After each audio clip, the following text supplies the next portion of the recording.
ప్రభునందు నాకు అత్యంత ప్రియమైనటువంటి వారులారా, మన ప్రభువును రక్షకుడైనటువంటి యేసుక్రీస్తు వారి యొక్క శుభనామంలో మీ అందరికీ నా హృదయపూర్వకమైన శుభములు, వందనములు తెలియజేస్తున్నాను. ఉదయకాల సమయంలో దేవుని వాక్యాన్ని ధ్యానం చేసుకుందాము. ఈరోజు వాక్య ధ్యానము కొరకు మనం తీసుకున్నటువంటి లేఖన భాగము కీర్తన గ్రంథము 20వ కీర్తన 5వ వచనం చదువుకుందాం.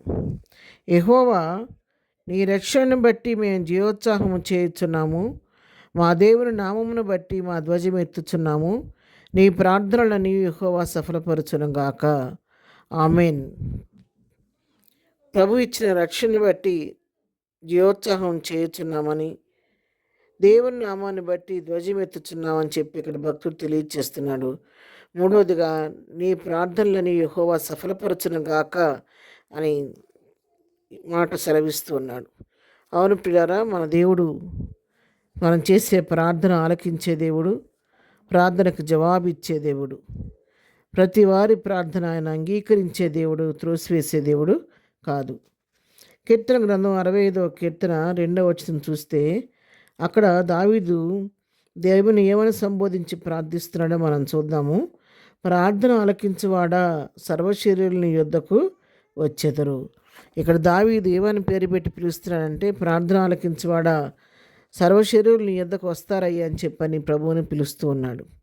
అంతేకాదు 66వ కీర్తనలో మనం చూసినట్లయితే 17 నుంచి చదువుకుందాం. ఆయనకు నేను మొరపెట్టి తిని, అప్పుడే నా నోట శ్రేష్టమైన కీర్తన ఉండెను. నా హృదయంలో నేను పాపం లక్ష్యం చేసినట్లా ప్రభువు నా మనం వినకపోవును. నిశ్చయముగా దేవుడు నా మనం అంగీకరించి ఉన్నాడు. ఆయన విజ్ఞాపన ఆలకించి ఉన్నాడు. దేవుడు నా ప్రార్థన త్రోసివేయలేదు. నా యుద్ధ నుండి తన కృపను తొలగింపలేదు. ఆయన సన్నతింపబడును గాక అంటున్నాడు. 2 మాటలు తెలియజేస్తున్నాడు. ఆయన నా ప్రార్థన అంగీకరించాడు, నా ప్రార్థన త్రోసివేయలేదు, నా ప్రార్థన అంగీకరించి నాకు తన యుద్ధ నుంచి తన కృపను తొలగింపలేదని చెప్తున్నాడు.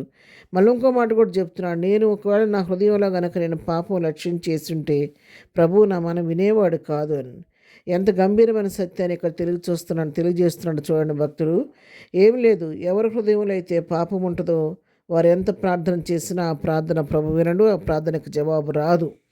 ఎప్పుడైతే ప్రభు యొక్క వాక్యం ద్వారా మన హృదయాన్ని సరిచేసుకొని పరిశుద్ధమైన హృదయంతో, నిర్దోషమైన హృదయంతో, ఎప్పుడైతే మన నిష్కపటమైన హృదయంతో ప్రభు సన్నిధిలో ప్రార్థిస్తామో తప్పకుండా ఆయన మనం అంగీకరించి మన ప్రార్థనలు సఫలపరిచే దేవుడై ఉన్నాడు. కీర్తన గ్రంథం 19వ కీర్తన 11వ వచనం రాయబడింది, నీ ఎదుట నేను పాపం చేయకున్నట్లు నా హృదయంలో నీ వాక్యమును నేను ఉంచుకొని ఉన్నానని చెప్పి వాక్యం సెలవిస్తుంది. అవును, ఎవరైతే హృదయంలో వాక్యంతో తమ హృదయాన్ని నింపుకుంటారో వారికి పాపాన్ని చేయటానికి సాహసించరు. కాబట్టి ఇక అదే అంటున్నాడు, నా హృదయంలో నేను పాపం చేస్తున్నట్టయితే, పాపాన్ని నా హృదయంలో దాచుకొని ఉంటే దేవుడు నా ప్రార్థన ఆలకించేవాడు కాదు. ఆ విధంగా నేను నా హృదయంలో పాపానికి చోటు ఇవ్వలేదు కాబట్టి ప్రభువు నా మనం ఆలకించాడు, నా ప్రార్థన ఆలకించాడు, తన కృపను నా ఎదురును తొలగింపలేదు అని చెప్పని దావీదు గొప్పగా తెలియజేస్తున్నాడు సత్యాన్ని. కీర్తన గ్రంథంలో 145వ కీర్తన 18వ వచనం చూస్తే, తనకు మొరపెట్టి వారికి అందరికీ, తనకు నిజముగా మొరపెట్టి వారికి అందరికీ యెహోవా సమీపంగా ఉన్నాడు. తన యందు భయభక్తులు గల వారి కోరిక ఆయన నెరవేర్చును, వారి మొర్ర ఆలకించి వారిని రక్షించును. చూసారా, తనకు మొరపెట్టే వారందరికీ ఏ పక్షపాతం లేదు. ఎవరైతే మొరపెడతారో వాళ్ళందరికీ ఆయన మరలా ఆలకిస్తాడంట.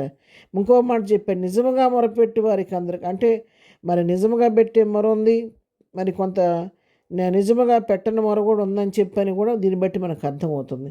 కాబట్టి మనం చేసే ప్రార్థనలు ఏ విధంగా ఉన్నాయో మనమే దేవుని వాక్య వెలుగులో సరిచేసుకోవాలి. ఈ ఉదయకాలం దేవుని వాక్యం మనతో మాట్లాడుతుండగా మనము కూడా ఆయనకు నిజముగా మొరపెట్టేవారిగా ఉండి మన మనవలు, మన యొక్క అవసరాలన్నీ కూడా ప్రభువుకి కృతజ్ఞతాపూర్వకంగా తెలియచేస్తే ఆయన ప్రార్థన ఆలకించే దేవుడు కాబట్టి నీ కోరికను సిద్ధింపజేసి నీ ప్రార్థనలను కూడా సఫలపరుస్తాడు. కాబట్టి ఆ విధంగా మనకు సహాయం చేయటకు శక్తి కలిగినటువంటి దేవుని కృపాసన యొద్దకు వెళ్ళి మన మనవలు హృదయపూర్వకంగా ప్రభువుకు తెలియచేద్దాం. ప్రార్థన. ప్రేమగలిగిన తండ్రి, పరిశుద్ధుడా, నీ పాదముల కొందనాలు. ఉదయకాల సమయంలో మాకు ఇచ్చినటువంటి ఈ వాక్య భాగాన్ని బట్టి నీకు వందనాలు. నువ్వు ప్రార్థన ఆలకించే దేవుడు, ప్రార్థన సఫలపరిచే దేవుడు. నా జీవితంలో మా జీవితంలో ఎన్నోసార్లు ఇప్పటికి ప్రార్థన ప్రతిఫలిస్తూ వచ్చారు. ఇక ముందు కూడా నీ దగ్గర నుంచి అడిగి పొందుకోవటం మాకు నేర్పించి నిజంగా మొరపెట్టు మాకు నేర్పించండి. ఏదైనా మేము చేయ పరిపాట్లో రాకపోకలో క్షేమం కలుగు చేయండి. ఎవరికి సమస్యను నామలో తీర్చండి. ప్రవచనం బర్త్డే మ్యారేజ్ చేసుకుని మనల్ని దీవించి ఆశీర్వదించండి. బలహీనముడు స్వస్థపరచండి. దుఃఖులను వారిని ఓదార్చమని, ప్రతి విషయంలో నీ కృప చూపించమని యేసునామములో ప్రార్థించడి పొందుకొని ఉన్నాము తండ్రి. ఆమెన్. ప్రభు కృప సదాకాలం మనందరికీ తోడై నడిపించును గాక. ఆమెన్.